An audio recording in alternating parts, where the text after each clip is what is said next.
Hey friends, thanks for tuning in. I've had a request for some cheap meals that can be made with meat, so today I'm making a meal that features ground beef that can be made for about $4, and it feeds a family of 4. And since I'm only going to be using half of the ground beef, I have some easy meal ideas for the other half. You could actually get 2 meals for about $7 to feed a family of 4. I'll talk about the other meals that you can make with this later in the video, and of course if you're not into meat, then you can simply substitute a vegan product for the ground beef in this recipe. To get started, I'm making cabbage roll soup, and this has been on my bucket list for a while now. I have 1 pound of ground beef, but I won't be using all of that. I have chopped green cabbage, a half cup of long grain rice, and in this case I'm using jasmine because that's what I had on hand. I have some bay leaves, 2 cloves of chopped garlic, or of course you can use some garlic powder. I have 1 tablespoon of brown sugar. I have some onion powder. And the typical recipe calls for beef bouillon powder, but you can always use chicken, and if you're making a vegan option, use vegetable bouillon. And then I have 2 carrots, and this is optional, but I did pick up some Italian parsley just to dress the top, and I think I'll give it a nice fresh flavor. So that's the ingredients, so let's go ahead and get started. One of the reasons I chose to make a soup is because a little meat goes a long way in soup. I got this hamburger for $3.38. It was $2.99 a pound, and I'm going to use half of this in the soup, and this will make between 4 and 5 servings, depending on how big the portion sizes are. So if I called this 4 very large servings, then that would be 42 cents of meat per person. I've been thinking a lot lately in terms of $1 meals. That's kind of my go-to budget goal, is to try to get my meals within about $1 each, and not including pantry staples like dry spices, sugar, vinegar, oil, things like that. And since meat is so expensive, I was excited when I discovered this recipe to try where we could stay within that $1 per person budget.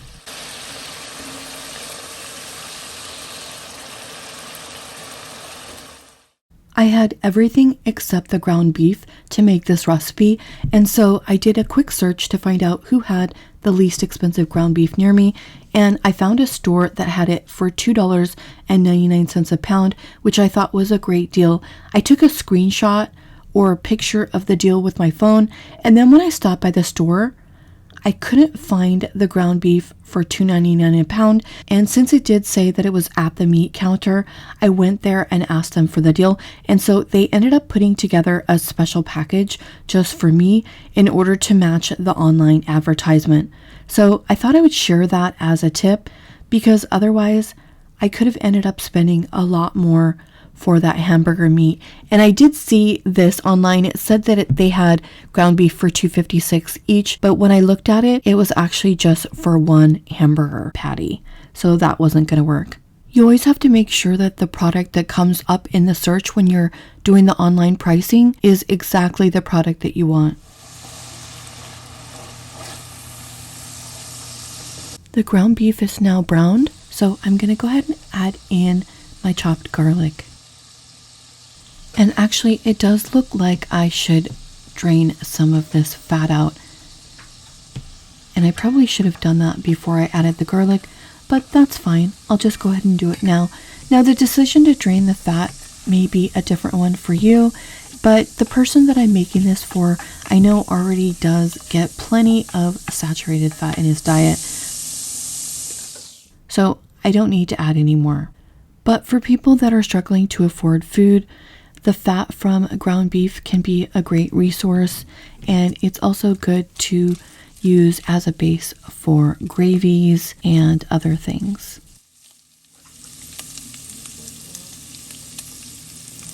I added in 1 teaspoon of onion powder, but if you have fresh onions, then you could have cooked those in the beginning along with your meat.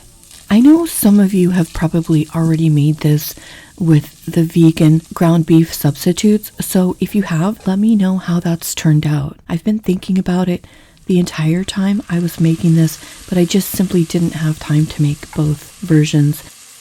I'm adding in 2 cans of tomato sauce.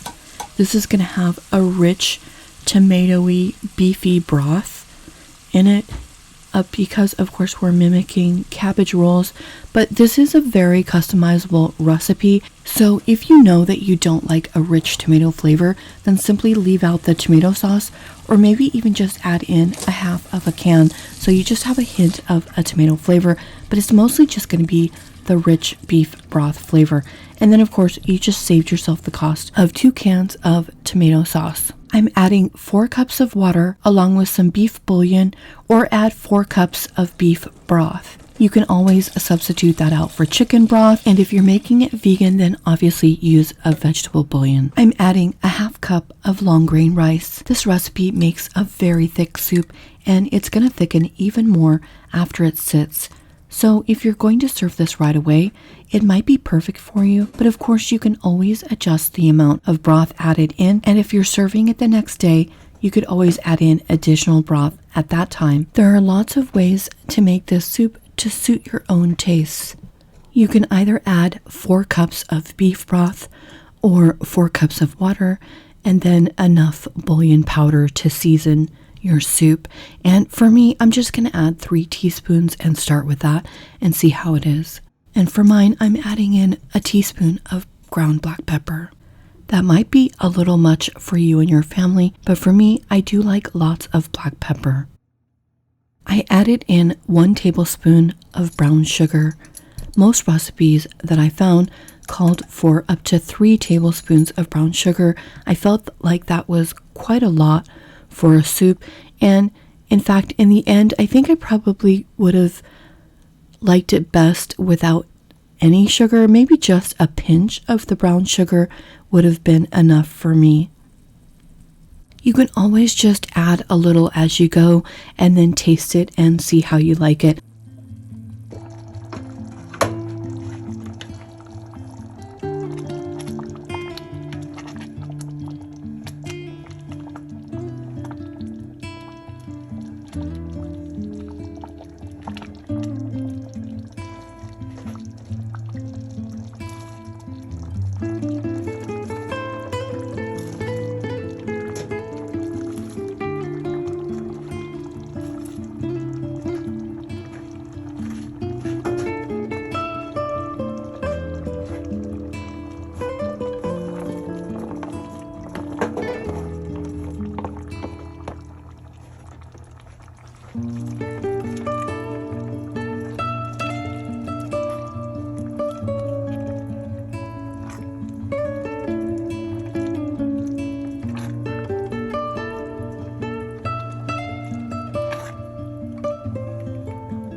You've heard me talk a lot about letting dishes cook long enough to develop flavors. However, for this dish, we are not going to do that because otherwise we would just end up with congee or a big mush. I'm only going to let this cook for a few minutes longer and then I'm going to serve it.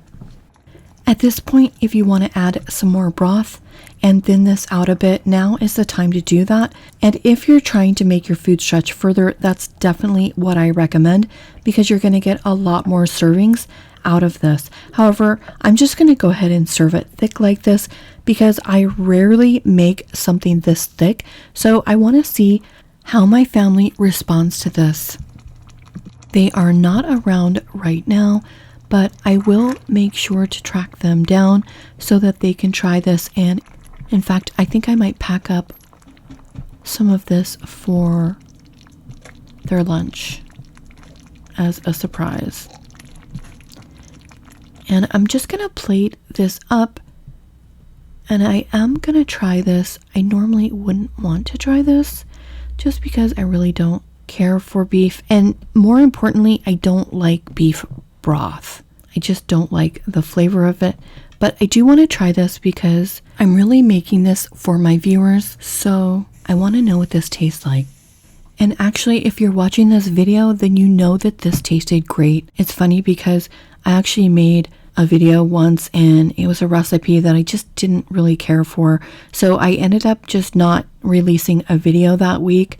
Sometimes I make recipes that aren't particularly to my taste, but you still know if the dish tastes good. And that's really what I'm going for because I know not everybody has the same taste.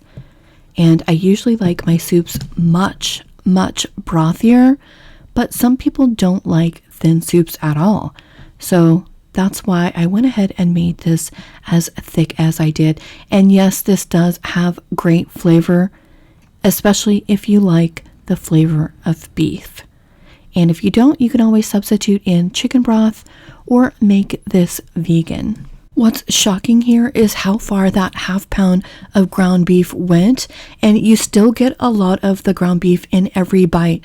So this is definitely a recipe that helps to make your family feel like they're eating meat, even though this only cost a few bucks to make. You might not be able to get cabbage on sale in the area where you live. No problem, just leave it out. Add another vegetable that is on sale into this recipe. Don't feel like you always have to have all of the ingredients to make a recipe. Think of a recipe as a list of suggested ingredients, and then you customize it to suit your needs. At the beginning of the video, I talked about a couple of other recipes you could make with a leftover hamburger. I'm going to link a video that has 3 options for meals with ground beef and rice. And I think this was beef with peppers here. And I'm just trying to give you some other options in case you have other ingredients on hand. However, when I was making this, I was actually thinking about 2 meals in particular that would be great. If you did purchase the head of cabbage, you could make some fried ground beef with cabbage and garlic salt and serve that over rice. You could also make a brown gravy with your pantry staples and serve that over the ground beef on top of a bed of rice with some stir-fried cabbage on the side. I'm pretty sure I've made that before, but I couldn't find a clip of it. So this was basically the best I could do. And that was just some fried onions on top. And then I was also thinking, if you remember the bubble and squeak recipe that I made that was so delicious, that one had potatoes and cabbage, but you could add ground beef in there. And that would actually make a really delicious dinner. Also, if you had some noodles on hand, you could use the stir-fried cabbage and basically just make your own version of haluski, and you could just use ground beef instead of using the sausage. And I'm sure it would turn out fine. Anyway, just trying to get your creative juices flowing of how you can use these ingredients across other meals. I'll link all of these videos for you with the recipes that I mentioned in the description area of my video. That's it, guys. I hope you liked this week's video. Thanks so much for watching, and I hope you have a great week. I'll see you Sunday, if not sooner, on my other channel. Morning has broken, my windows are open. Wanna feel the wind blow through my hair. Which way do I follow? What happens tomorrow? I turn to you and hope you can guide the way. Sometimes I give up, just wanna be on